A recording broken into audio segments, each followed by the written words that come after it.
జై గురుదేవ్. ఓం శ్రీ సాయిరామ్. దివ్య ప్రేమ స్వరూపులారా, నిన్న మీరు గురు సందేశంలో ఆరోగ్యమే ఐశ్వర్యం అనే అంశాన్ని గురించి తెలుసుకున్నారు. వాస్తవానికి ఆరోగ్యం అనేది మానవ జీవన ప్రయాణానికి తప్పనిసరిగా అవసరమే. ఆరోగ్యం దెబ్బతిన్నదంటే జీవిత ప్రయాణం ఆగిపోతుంది, జీవిత పరమార్థం నెరవేరదు. మానవ జీవిత పరమార్థం ఏమిటి? జీవభావాన్ని కరిగించుకోవాలి, నెగిటివ్ను తొలగించుకోవాలి, దేవుడిగా జీవితాన్ని కొనసాగించాలి, ఆ తర్వాత భగవంతుల్లో ఐక్యం చెందాలి. అటువంటి జీవిత ప్రయాణం సజావుగా కొనసాగటానికి ముందు ఎవరైనా సరే దేహం మీద దృష్టి పెట్టాలి. ఆధ్యాత్మికవేత్తలైనా సాధనలో పట్టు సాధించాలంటే శరీరము మనసు సహకరించాలి కదా. శరీరం మనసు సహకరించకపోతే తెలుసుకున్న సిద్ధాంతం అంతా బూడిదలు పోసిన పన్నీరు అవుతుంది. మరొక విశేషం ఏమిటంటే భౌతిక ఆరోగ్యాన్ని బట్టి మనసును అంచనా వేయవచ్చు. శరీరం దృఢంగా, పటిష్టంగా, శక్తివంతంగా, కాంతివంతంగా ఉంటే మనసు కూడా ప్రశాంతంగా ఉన్నట్లు రుజువు అవుతుంది. శరీరంలో ఏమాత్రం ఆరోగ్యం లేకపోయినా, ముఖంలో కళాకాంతులు లేకపోయినా, కాంతి తగ్గుతూ ఉన్నా తప్పనిసరిగా మనసులో ఏదో ఒక లోపం ఉన్నట్లే. మనం శరీరానికి ఎటువంటి ట్రీట్మెంట్ ఇవ్వవలసిన అవసరం లేదు, మనసును సరిచేయాలి. నేను చెప్పిన సబ్జెక్టును ఒకసారి గుర్తుకు తెచ్చుకోండి. భౌతిక దేహం ఆరోగ్యంగా ఉండాలంటే మెదడు సమర్థవంతంగా పనిచేయాలి.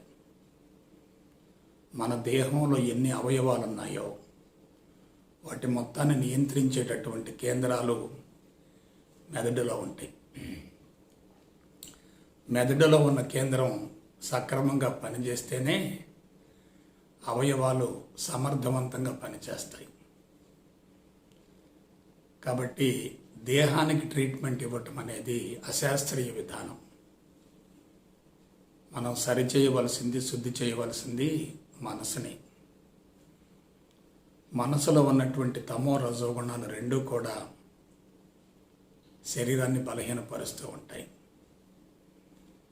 అయితే మానవ శారీరక వ్యవస్థను గురించి సమూలంగా శాస్త్రయుక్తంగా అవగాహన చేసుకోగలిగితే ఆరోగ్యాన్ని పొందటానికి కీలకమైనటువంటి మార్గం మనకు తెలుస్తుంది. ఏ విషయాన్ని మీరు గుడ్డిగా నమ్మొద్దు. జీవితాన్ని ఎవరికి తాకట్టు పెట్టవద్దు, ఎవరికి భారం కావద్దు, ఎవరిని మోయవద్దు. చనిపోయే రోజు వరకు స్వతంత్రంగా ఆరోగ్యంగా జీవించగలిగితే అదే ముక్తి లేక మోక్షం అంటే. ఇతరుల మీద ఆధారపడటం అంటే అది బానిస భావమే కదా. కాబట్టి దేహాన్ని గురించి, అందులో ఉన్నటువంటి వ్యవస్థలను గురించి సమూలంగా అధ్యయనం చేయగలిగితే ఆరోగ్యాన్ని పొందటానికి కీలకమైన అంశాలు మనకు అవగాహన అవుతాయి. దాని గురించి శాస్త్రయుక్తంగా తెలుసుకుందాం. ఒక్కసారి మరలా గతంలో చెప్పినటువంటి అంశాన్నే మీకు ప్రస్తావిస్తాను. విశ్వానికి ప్రతిరూపం భూమి, భూమికి ప్రతిరూపమే మానవుడు. ఈ ఒక్క విషయాన్ని శాస్త్రయుక్తంగా అవగాహన చేసుకోండి. విశ్వం అనంతం, పరిపూర్ణం, సర్వస్వం. విశ్వం అనంతం, పరిపూర్ణం, సర్వస్వం. అటువంటి విశ్వంలో ఒక చిన్న కుటుంబం ఉంది. ఆ కుటుంబాన్నే సౌర కుటుంబం అంటారు. ఆ సౌర కుటుంబంలో ఒక భాగమే మనం నివసించే భూమి. ఈ భూమి ఎక్కడి నుంచి వచ్చింది? సూర్యుడి నుండి వచ్చింది. సూర్యుడు చుట్టూ తిరుగుతూ ఉంటుంది, తన చుట్టూ తాను తిరుగుతూ ఉంటుంది. అటువంటి భూమిని ఆవహించి 4 భూతాలతో కూడినటువంటి వాతావరణం ఏర్పడింది. అందుకే దాన్ని మొత్తాన్ని కలిపి భూమండలం అన్నారు. అటువంటి భూమండలంలో నిరంతరం మార్పులు జరుగుతూ ఉంటాయి. దానినే పరిణామం అంటారు, ఎవల్యూషన్ అంటారు.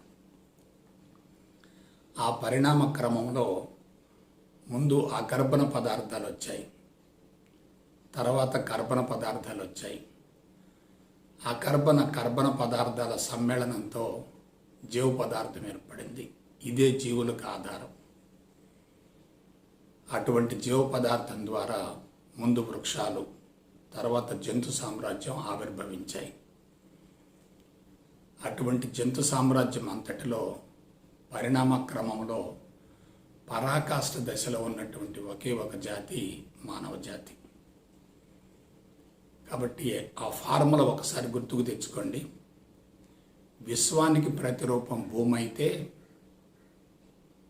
లేదా విశ్వానికి ప్రతిరూపం భూమండలం అయితే, ఆ భూమండలానికి ప్రతిరూపమే మానవుడు.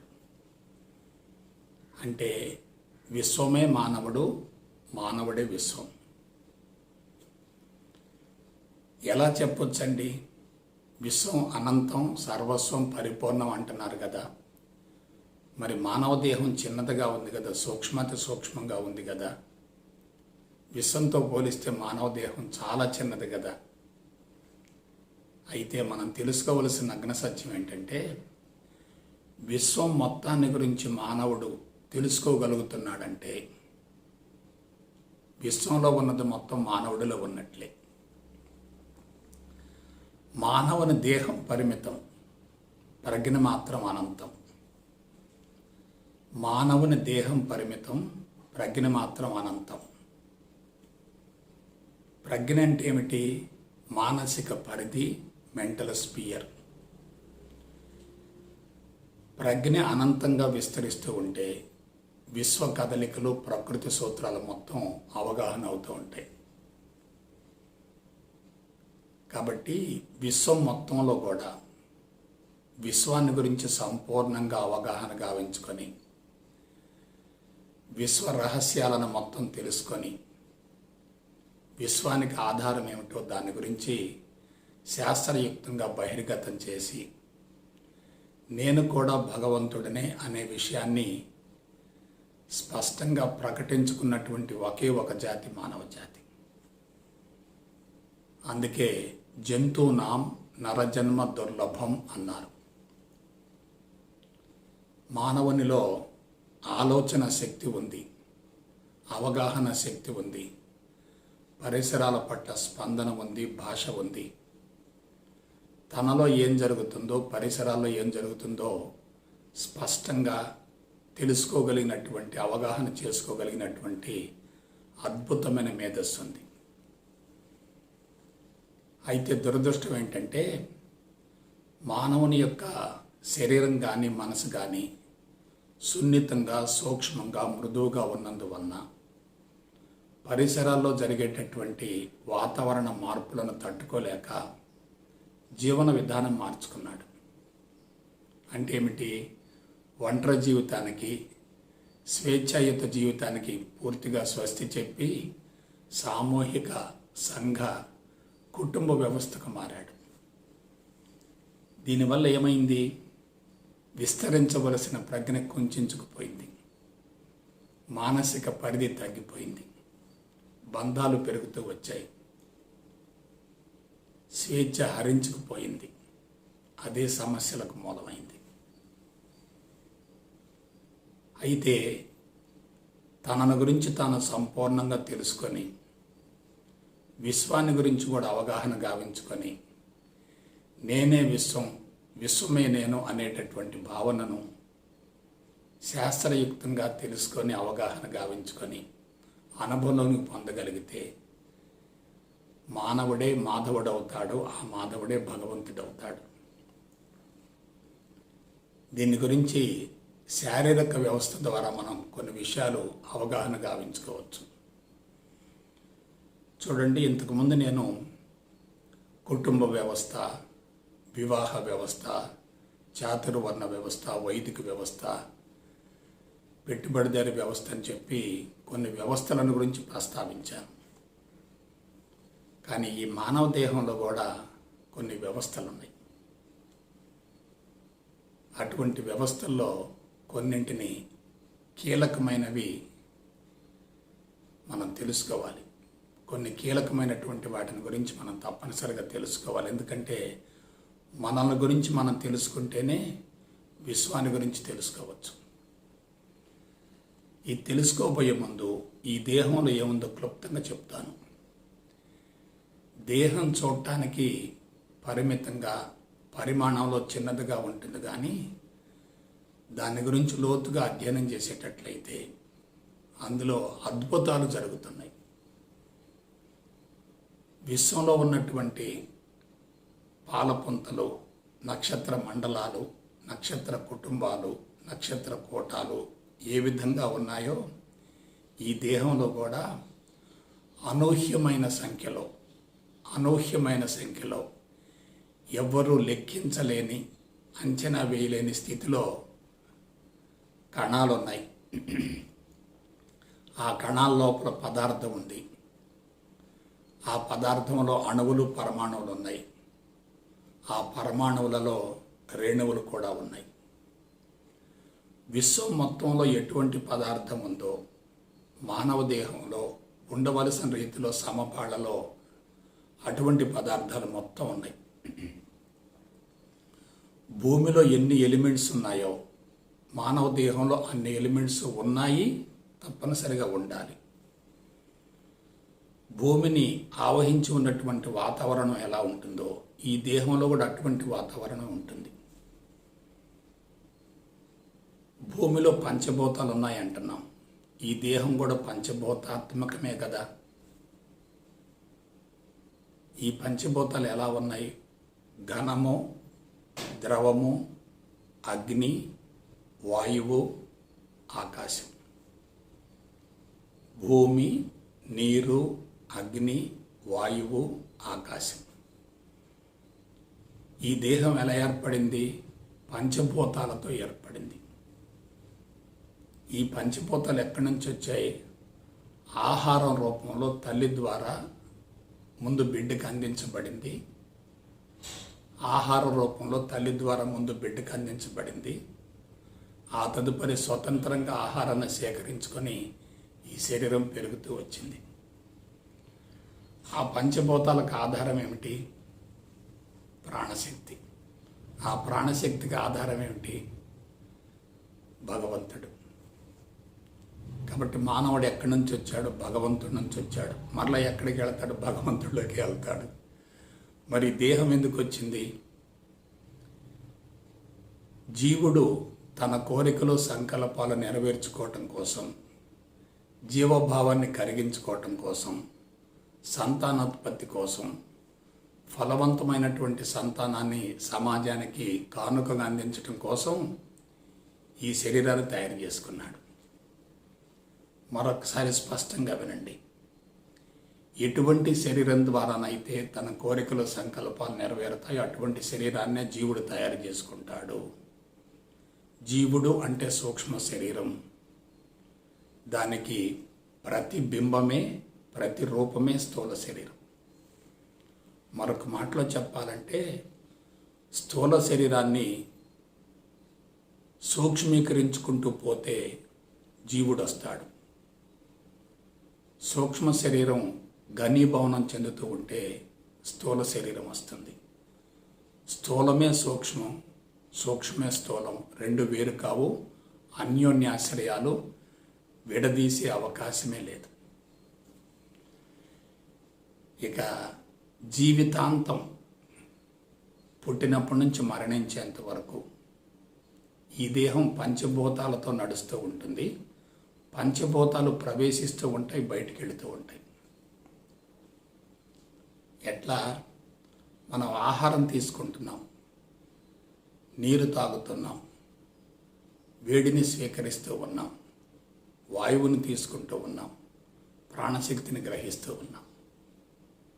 మరలా ఇవన్నీ బయటికి వెళ్తాయి.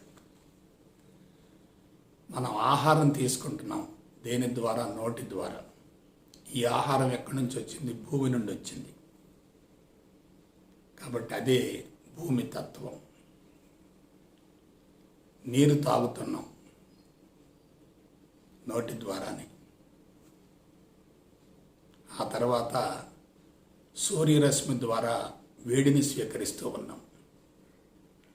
దేహంలో కూడా జీవన చర్యలు జరుగుతూ ఉష్ణం ఉత్పత్తి అవుతూ ఉంటుంది. గాలి తీసుకుంటూ ఉన్నాం ముక్కు ద్వారా, మళ్ళీ గాలి వదులుతూ ఉన్నాం.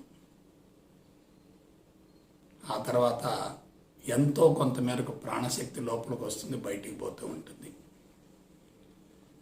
సహస్రారం ద్వారా ప్రాణశక్తి పుష్కలంగా లోపలికి వస్తుంది, కాళ్ళు చేతుల ద్వారా బయటికి పోతూ ఉంటుంది. కాబట్టి ఆహారం తీసుకున్నాం, మలం రూపంలో బయటకు వచ్చింది. నీరు తాగుతూ ఉన్నాం, మూత్రం రూపంలో, స్వేదం రూపంలో బయటకు వస్తూ ఉంటుంది. ఆ తర్వాత వేడి బయటికి వెళుతుంది. దేని ద్వారా? స్వేదం ద్వారా పోతుంది, మూత్రం ద్వారా పోతుంది, మలం ద్వారా పోతుంది, గాలి ద్వారా కూడా పోతుంది. ఆ తర్వాత వాయువు, ఉచ్ఛ్వాసంతో వాయువు లోపలికి వస్తుంది, నిశ్వాసంతో బయటికి పోతుంది. ఇక చివరగా ప్రాణశక్తి, ఆకాశం ఎలా వస్తుంది? లోపలికి వస్తుంది, ఏదో ఒక రూపంలో వస్తుంది. సోహం అంటారు. సో అంటే ఏమిటి? ప్రాణశక్తి తీసుకోవటం. హమ్ అంటే ఏమిటి? బయటికి పంపించటం. కాబట్టి పంచభూతాలు నిరంతరం లోపలికి వస్తూ ఉండాలి, మళ్ళీ బయటికి పోతూ ఉండాలి. పంచభూతాల నిష్పత్తి సక్రమంగా ఉంటే మనిషి 100 సంవత్సరాలు ఆరోగ్యంగా జీవిస్తాడు. దురదృష్టవశాత్తు నాగరికత పరిణామంలో, ఆహార విహారాలలో, అలవాట్లలో, జీవన విధానంలో, జీవన శైలిలో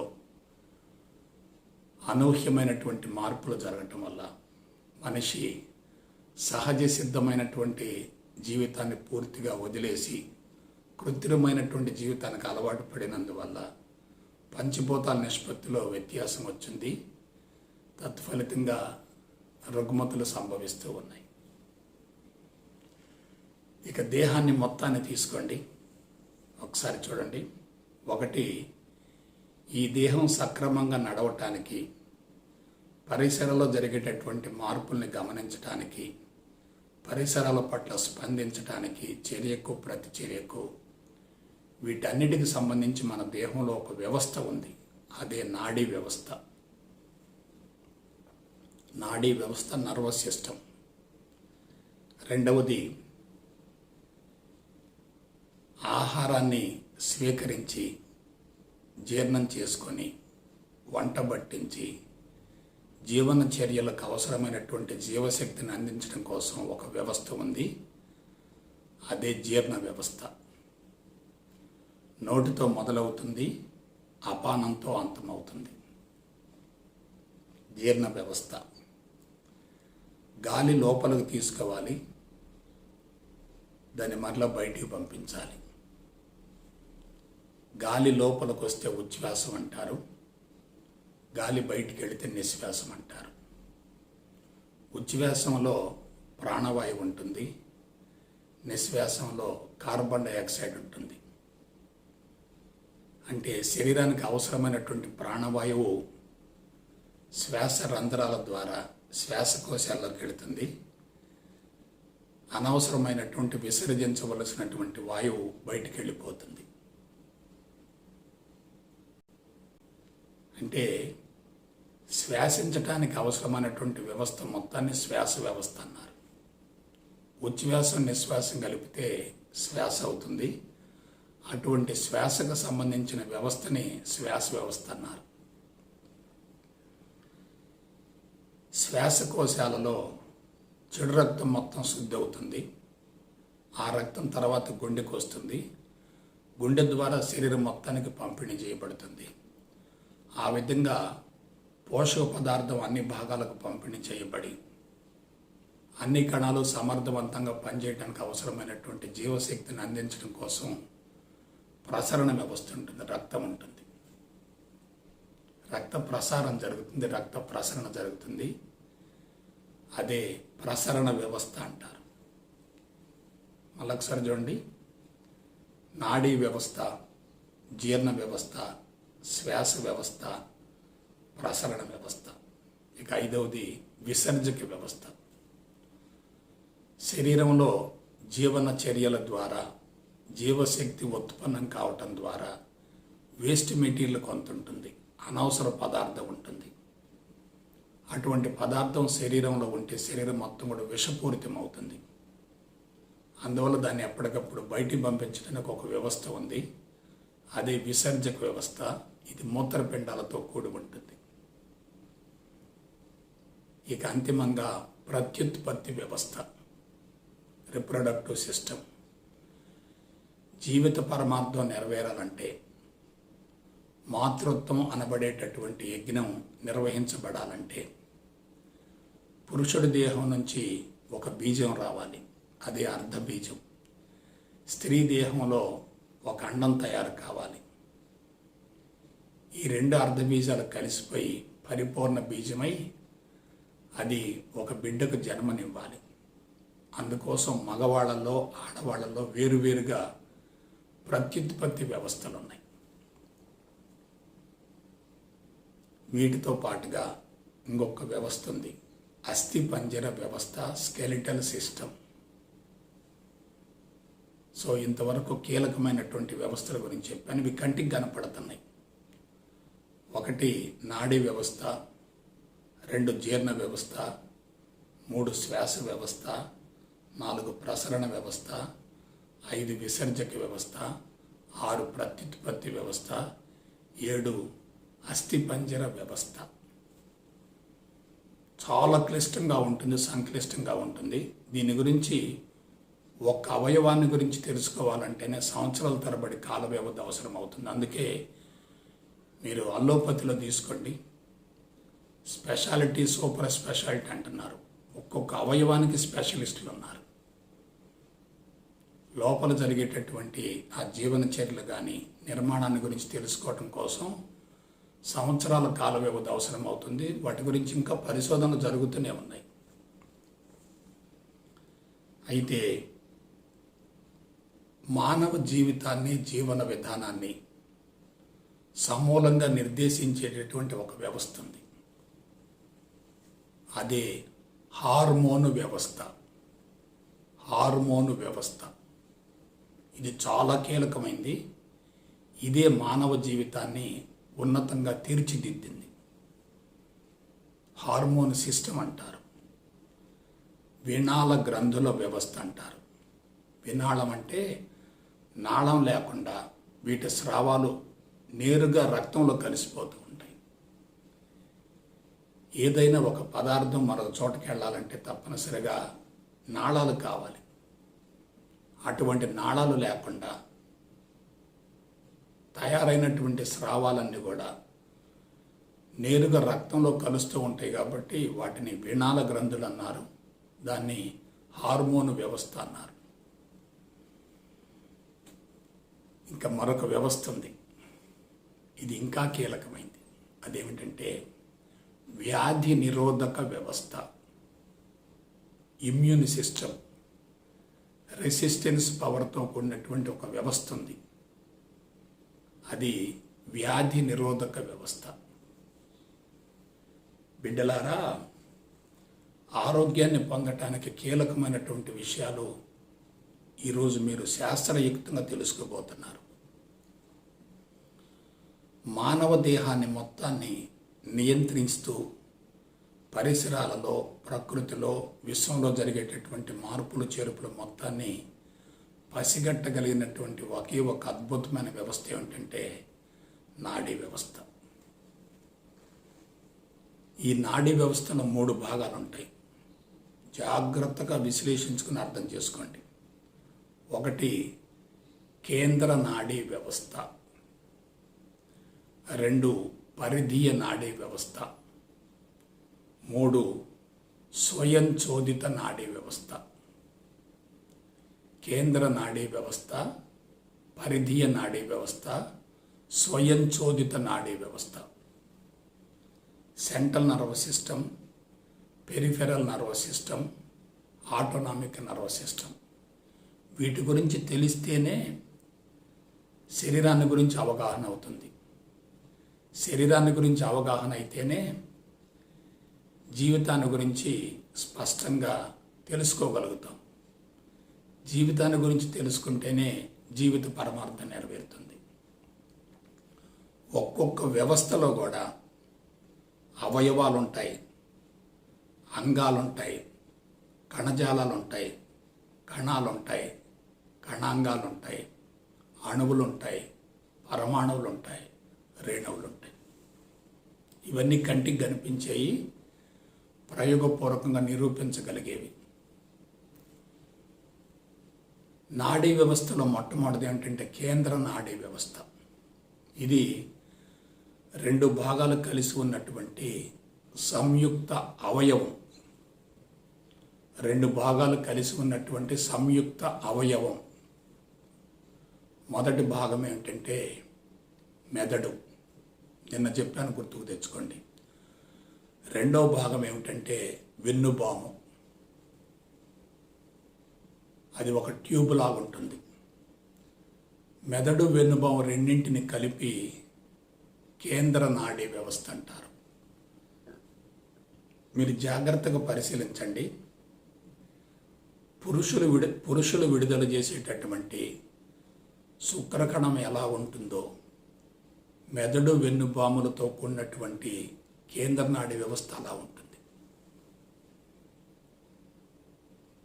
కేంద్రము అన్నాం, కేంద్రకము అంటున్నాం. కాబట్టి కణము యొక్క కేంద్రకంలో ఏమున్నాయి? జీనులు ఉన్నాయి, క్రోమోజోములు ఉన్నాయి. అవి ఎన్ని ఉన్నాయి? 46 ఉన్నాయి. 23 ఎక్కడి నుంచి వచ్చాయి? పురుషుడి నుండి. మిగతా 23 ఎక్కడి నుంచి వచ్చాయి? స్త్రీ నుండి. 2 కలిస్తే కారణ శరీరం ఏర్పడింది, సంయుక్త బీజం ఏర్పడింది. అదేమో కేంద్రకం, ఇదేమో కేంద్రం. శుక్రకణం ఏ విధంగా ఉంటుందో పైన తల ఉంటుంది శుక్రకణానికి, కింద తోక ఉంటుంది. ఈ కేంద్ర నాడీ వ్యవస్థలో కూడా చూడండి, బ్రెయిన్ అంతా తల మాదిరిగా ఉంటుంది, వెన్నుభాగం తోక మాదిరిగా ఉంటుంది. కేంద్ర నాడీ వ్యవస్థ, సెంట్రల్ నర్వస్ సిస్టమ్. వాస్తవానికి ఈ 2 అవయవాలు వేరు కాదు, ఒకటే. కాకపోతే తెలుసుకోవటం కోసం, అవగాహన కోసం 2గా విభజిస్తున్నాం. ఇక నెక్స్ట్ పరిధీయ నాడీ వ్యవస్థ, పెరిఫెరల్ నర్వస్ సిస్టమ్. ఇది కొంచెం జాగ్రత్తగా అర్థం చేసుకోండి. మన దేహంలో 10 ఇంద్రియాలు ఉన్నాయి, 10 ఇంద్రియాలు. ఆ 10 ఇంద్రియాలతో కూడినటువంటి దశకంఠుడే రావణాసురుడు. ఇవే జీవన చర్యలకు, పరిసరాల పట్ల అవగాహనకు చాలా కీలక పాత్ర పోషిస్తాయి.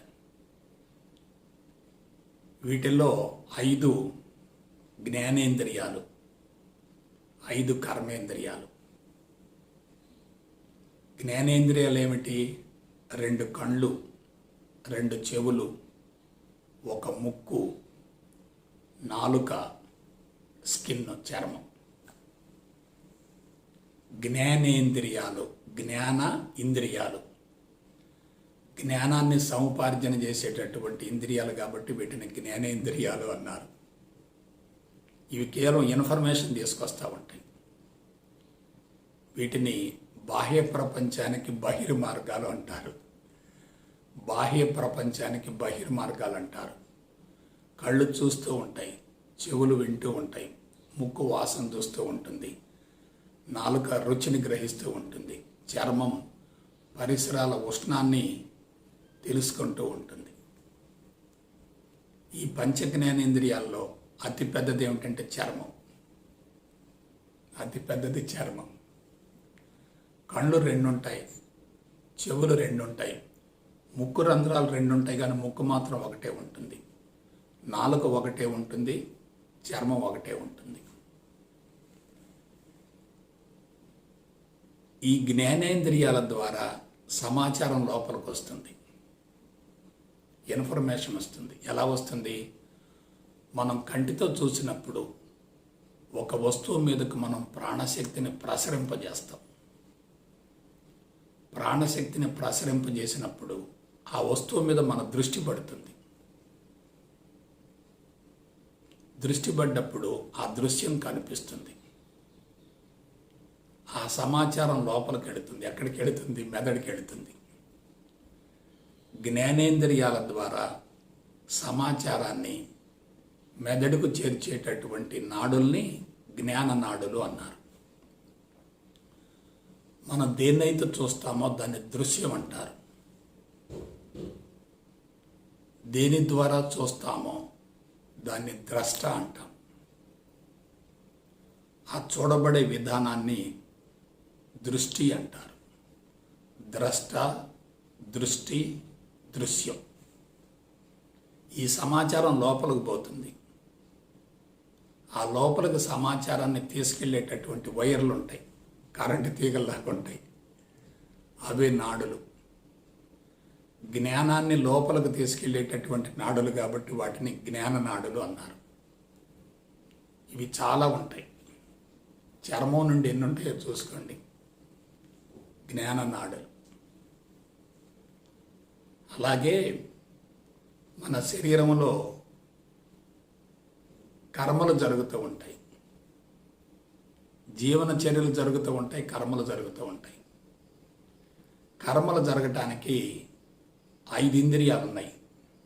వాటిని పంచకర్మేంద్రియాలు అంటారు. ఇవేమిటి? 2 కాళ్ళు, 2 చేతులు, నోరు, నాలుక కాదు నోరు, మలనాంగం, జననాంగం. 2 కాళ్ళు, 2 చేతులు, నోరు, మలనాంగం, జననాంగం. ఇవి కర్మలు చేస్తూ ఉంటాయి. అవి సమాచారాన్ని తీసుకొస్తూ ఉంటాయి. ఈ కర్మలు చేయించబడతాయి. దేని ద్వారా? మనసు ద్వారా. ఇంకో మాటలో చెప్పాలంటే చేతన మనసు ద్వారా. చేతన మనసు ద్వారా కర్మలు చేయడానికి కర్మేంద్రియాలకి సమాచారం అందించబడుతూ ఆదేశాలు జారీ చేయబడుతూ ఉంటాయి.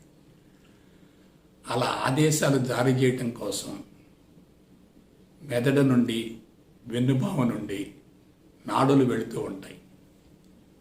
అటువంటి నాడుల్ని చాలక నాడులు అంటారు, మోటార్ ఆర్గాన్స్ అంటారు. అవేమో జ్ఞాన నాడులు, సెన్సరీ నర్వ్స్.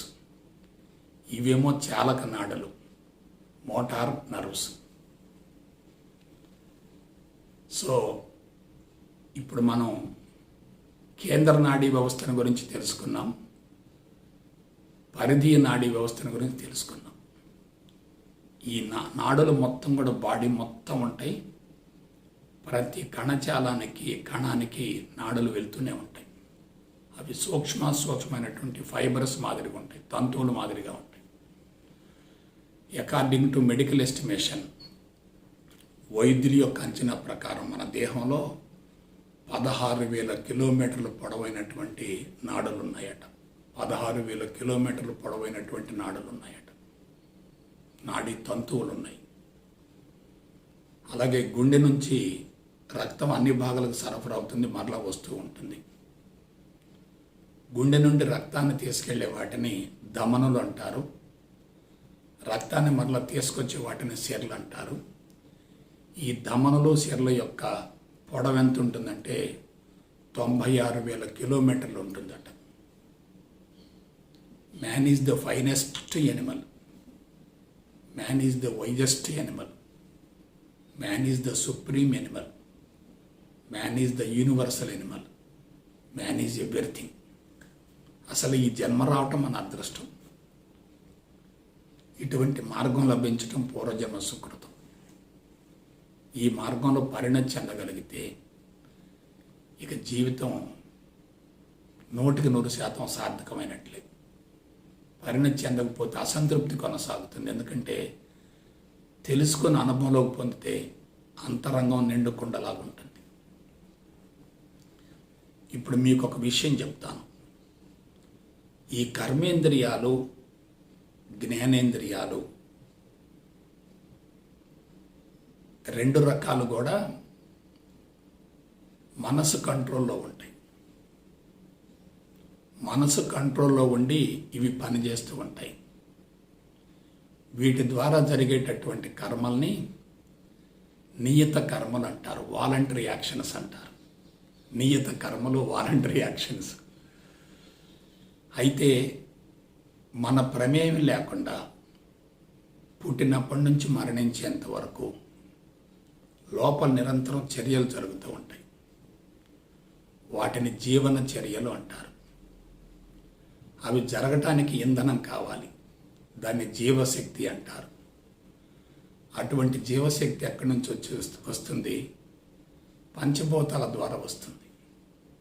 ఆహారం ద్వారా వస్తుంది, నీటి ద్వారా వస్తుంది, వేడి ద్వారా వస్తుంది, గాలి ద్వారా వస్తుంది, ఆకాశం ద్వారా వస్తుంది. ఈ శక్తి లోపలికి వస్తుంది. జీవన చర్యలు నిరంతరం కొనసాగుతూనే ఉంటాయి. ఒక్క క్షణం కూడా ఆగిపోయే ప్రసక్తి లేదు. అందుకే ఈ దేహాన్ని కర్మక్షేత్రం అంటారు. వాస్తవానికి విశ్వంలో ఏది కూడా నిలకడగా ఉండదు. ఇప్పుడు కూడా ఏదో ఒకటి జరుగుతూనే ఉంటుంది. అలాగే ఈ దేహంలో కూడా పుట్టినప్పటి నుంచి మరణించేంత వరకు జీవనచర్యలు జరుగుతూ ఉంటాయి. ఆ జీవనచర్యలు జరగటానికి అవసరమైన శక్తి ఎక్కడి నుంచి వస్తుందంటే తీసుకునేటటువంటి ఆహారం ద్వారా, నీటి ద్వారా, వేడి ద్వారా, గాలి ద్వారా వస్తూ ఉంటుంది. జీవశక్తి అంటారు, వైటల్ ఫోర్స్ అంటారు. అయితే ఈ అవయవాలు ఎలా పనిచేస్తాయి? ఆటోమేటిక్గా పనిచేస్తూ ఉంటాయి. మధ్యలో పొరపాటును కూడా ఆగిపోవు. అవేంటి? గుండె, ఊపిరితిత్తులు, జీర్ణాశయం, కాలేయం, ప్లీహం, క్లోమం, వగైరా వగైరా వగైరా. మొత్తం లోపల అవయవాలు మొత్తం ఆటోమేటిక్గా పనిచేస్తూ ఉంటాయి. మనం ఆపాలన్నా వేగం. అత్యంత కీలకమైనవి ఏంటంటే గుండె, ఊపిరితిత్తులు. కింద వైపుకి వస్తే మూత్రపిండాలు. గుండె క్షణం గనక ఆగిపోతే మనిషి చనిపోయినట్లే. ఊపిరితిత్తులు 1 నిమిషం గనక పనిచేయకపోతే మనిషి చనిపోయినట్లే. మూత్రపిండాలు 1 రోజు పనిచేయకపోతే మనిషి చనిపోయినట్లే. సో లోపల అవన్నీ ఎలా పనిచేస్తాయి? ఆటోమేటిక్గా పనిచేస్తాయి, యాదృచ్ఛికంగా పనిచేస్తాయి. ఎప్పుడైతే మన ప్రమేయం లేకుండా ఈ పని చేస్తూ ఉంటాయో వాటికి స్వతంత్ర ప్రతిపత్తి ఉంటుంది, ఇండిపెండెంట్ అథారిటీ ఉంటుంది. అటువంటి వాటిని అనియంత్రిత అవయవాలు అంటారు, ఇన్వాలంటరీ ఆర్గాన్స్ అంటారు. వాటి ద్వారా జరిగేటటువంటి చర్యల్ని అనియత కర్మలు అంటారు. ఇవేమో నియత కర్మలు, అవేమో అనియత కర్మలు. ఇవి నియంత్రిత అవయవాలు, అవి అనియంత్రిత అవయవాలు. వీటిని ఏమి నియంత్రిస్తాయి? మనసు నియంత్రిస్తుంది. కానీ అదేమవుతుంది? ఆటోమేటిక్గా జరుగుతూ ఉంటుంది. సో ఇటువంటి పరిధీయ నాడీ వ్యవస్థకి, స్వయంచోదిత నాడీ వ్యవస్థకి మన మెదడు నుండి, వెన్నుబాము నుండి ఆదేశాలు వెళుతూ ఉంటాయి, సమాచారం వస్తూ ఉంటుంది. ఆదేశాలు వెళుతూ ఉంటే సమాచారం వస్తూ ఉంటుంది. కాబట్టి అన్ని అవయవాల్ని సమూలంగా నియంత్రించటమే కాక పరిసరాల్లో జరిగేటటువంటి మార్పుల్ని, చేర్పుల్ని మొత్తాన్ని పసిగట్టగలిగి ప్రజ్ఞను అనంతరంగా విస్తరింపజేయగలిగినటువంటి ఒకే ఒక అవయవం ఏంటంటే మెదడు. అది నాడీ వ్యవస్థలో చాలా కీలకమైంది. ఇంకొంచెం ముందుకు వద్దాం. ఇటువంటి నాడీ వ్యవస్థకు అనుబంధంగా హార్మోన్ వ్యవస్థ ఉంటుంది. హార్మోన్ వ్యవస్థ ఉంటుంది. నాడీ వ్యవస్థ ఎంత ముఖ్యమైందో హార్మోన్ వ్యవస్థ కూడా అంతే ముఖ్యమైంది. నాకు తెలిసినంత వరకు మానవుడు ప్రజ్ఞపరంగా ఇంత అనంతంగా విస్తరించడానికి మూల కారణం ఒక్కటే. అదేమిటంటే మాతృ సంరక్షణ, మాతృత్వం. అటువంటి మాతృత్వంలో కీలకమైనది ఏమిటంటే ప్రేమ. ఆ ప్రేమను అందించేటటువంటి వ్యవస్థే హార్మోన్ వ్యవస్థ.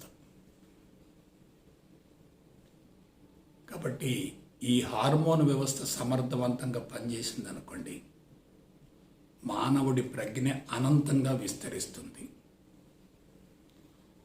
హార్మోన్ వ్యవస్థలో ఏమాత్రం అవకతవకలు జరిగినా, పొరపాటు జరిగినా జీవితం సమూలంగా కుప్పకూలిపోతుంది.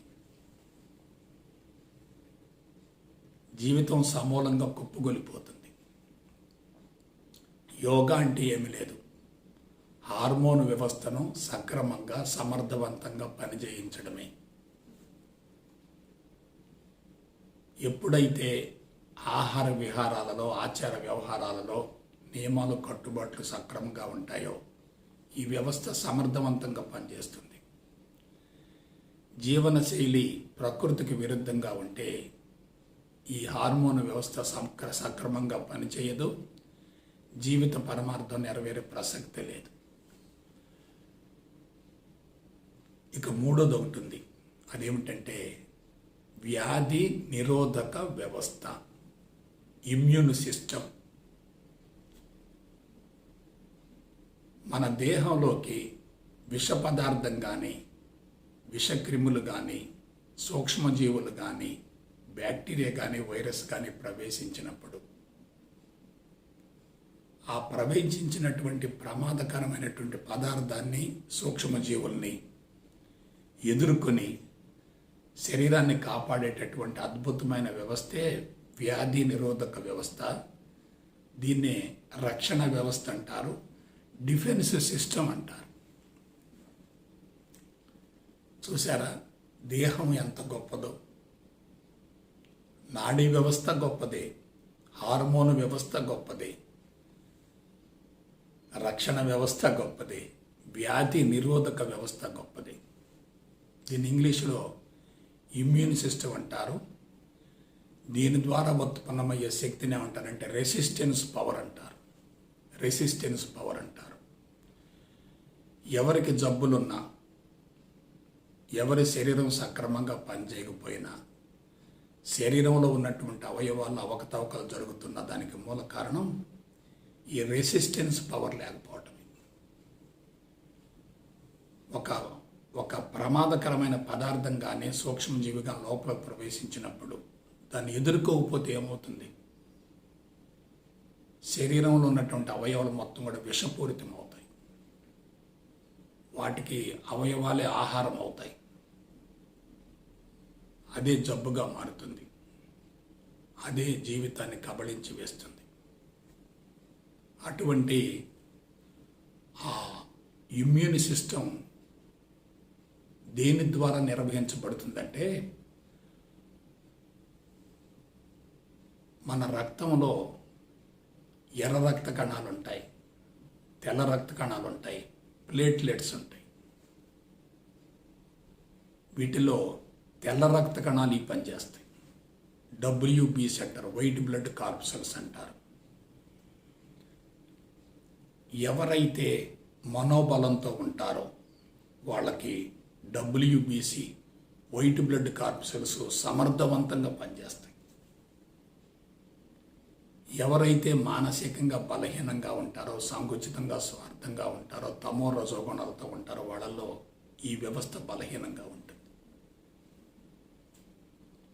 ఇవాళ ఏదైనా ఒక ఇన్ఫెక్షన్ వచ్చినప్పుడు దాన్ని తట్టుకునే శక్తి ఈ నిరోధక వ్యవస్థకు లేనప్పుడు వైద్యులు ఏం చేస్తున్నారు? కృత్రిమంగా యాంటీబయాటిక్స్ ఇస్తున్నారు. యాంటీబయాటిక్స్ అంటే మనం బయట నుంచి ఒక పదార్థాన్ని లోపలికి పంపించడం ద్వారా ఆ క్రిములు సంహరించబడతాయి.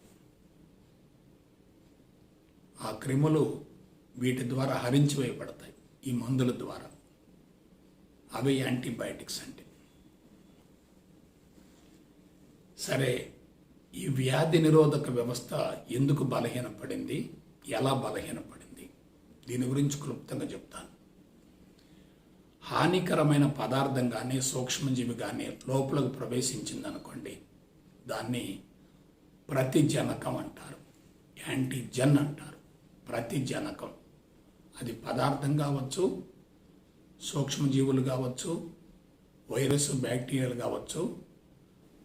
అవి హానికరమైనటువంటి ప్రమాదకరమైనటువంటి వ్యవస్థను బలహీనపరిచేటటువంటి పదార్థాలు. అవి లోపలకు ప్రవేశించటాన్ని అనుమతిస్తుంది మన శరీరం. ఎప్పుడు? మనోబలం తక్కువగా ఉన్నప్పుడు. ఇది ఎలా చెప్పొచ్చు? మన దేహానికి చుట్టూ ఆరా ఉంటుంది, జీవశక్తి కవచం ఉంటుంది, ప్రాణశక్తితో ఉన్నటువంటి ఒక కోట ఉంటుంది. మనం బలహీనంగా ఉన్నప్పుడు అవి ప్రవేశిస్తాయి. లోపలకు ప్రవేశించేటటువంటి హానికరమైన పదార్థాలని సూక్ష్మజీవులను ఏమంటారంటే ప్రతిజనకం అంటారు, యాంటీజెన్ అంటారు. అది లోపలికి వచ్చిన తర్వాత వెంటనే ఈ రక్షణ వ్యవస్థ వెంటనే ఏం చేస్తుందంటే దాని పట్ల ప్రతిస్పందన చూపిస్తుంది, దాన్ని మింగేస్తుంది, చంపేస్తుంది, కబళించి వేస్తుంది. అలా కబళించి వేసేటటువంటి ఆ వ్యవస్థను ఏమంటారంటే, ఆ కణాల మొత్తాన్ని ఏమంటారంటే ప్రతిరక్షకాలు అంటారు. ప్రతిజనకం, ప్రతిరక్షకం, యాంటీజెన్, యాంటీబాడీ. ఇవి రెండు, యాంటీజెన్, యాంటీబాడీ. అయితే ఎవరికైతే మనోబలం తక్కువగా ఉంటుందో, ఎవరైతే మానసికంగా బలహీనంగా ఉంటారో వాళ్ళకి ప్రతిజనకం లోపలికి ప్రవేశించినప్పుడు వెంటనే ప్రతిరక్షకాలు స్పందించవు. దానికి మూల కారణం ఏంటి? రెసిస్టెన్స్ పవర్ లేకపోవటం. ప్రతిరక్షకాలు బలహీనంగా ఉంటాం. ఇంకొక కీలకమైన విషయం చెప్తాను. ప్రతిజనకాలు ప్రవేశించినప్పుడు ప్రతిరక్షకాలు ఎదుర్కొంటూ ఉంటాయి. కొన్ని సందర్భాలలో ప్రతిజనకాలు క్రొత్తవి ప్రవేశిస్తాయి. వాటిని ఎదుర్కోవటం కోసం క్రొత్త ప్రతిరక్షకాలు తయారు కావాలి, క్రొత్త ప్రతిరక్షకాలు తయారు కావాలి. ఇదే వ్యాక్సిన్ అంటే. ఆ ప్రతిరక్షకాలు తయారు కావటానికి కొంత టైం పడుతుంది. ఎవరికైతే విల్ పవర్ విపరీతంగా ఉంటుందో, శరీరం చైతన్యవంతంగా, దృఢంగా, పటిష్టంగా, శక్తివంతంగా ఉంటుందో వాళ్ళకి లోపలకు ప్రవేశించినటువంటి ప్రతిజనకాలను ఎదుర్కోవటం కోసం వెంటనే స్పందన కలుగుతుంది. మరి కొంతమందికి లేట్ అవుతుంది. ఆ లేట్ అయిన వాళ్ళకి యాంటీబయాటిక్స్ కావాలి.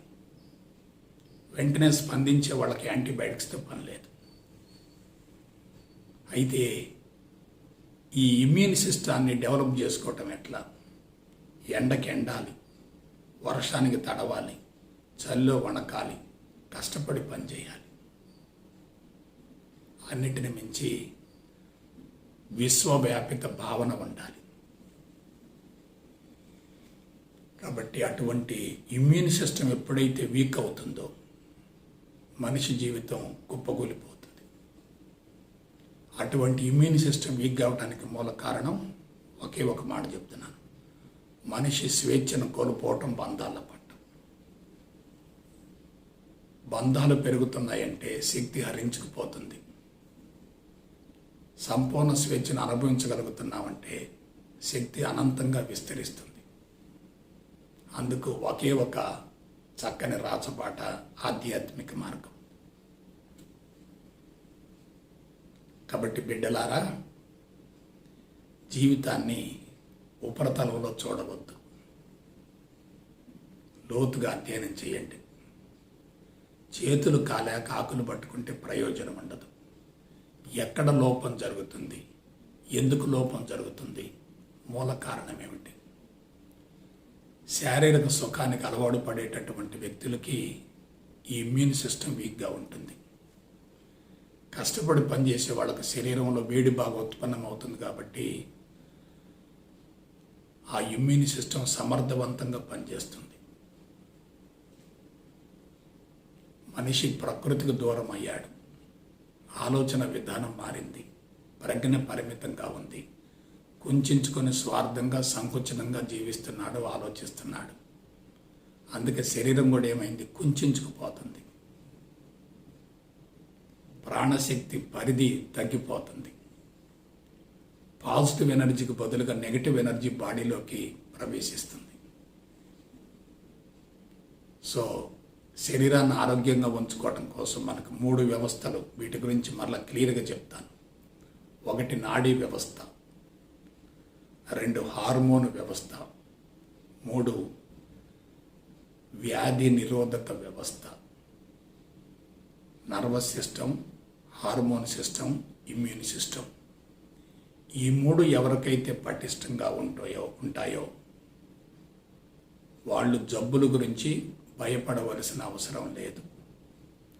ఈ 3 ఎవరికైతే బలహీనంగా ఉంటాయో వాళ్ళు తప్పనిసరిగా రుగ్మతల పాలవుతారు, నరకయాతన అనుభవిస్తారు.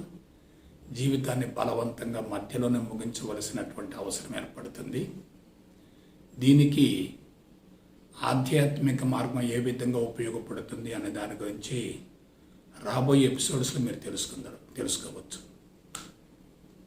కాబట్టి శారీరక వ్యవస్థలను పటిష్టపరచుకొని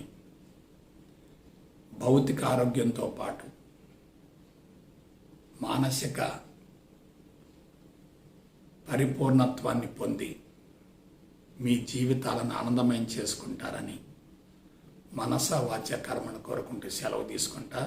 జై గురుదేవ్, జై గురుదేవ్, జై గురుదేవ్.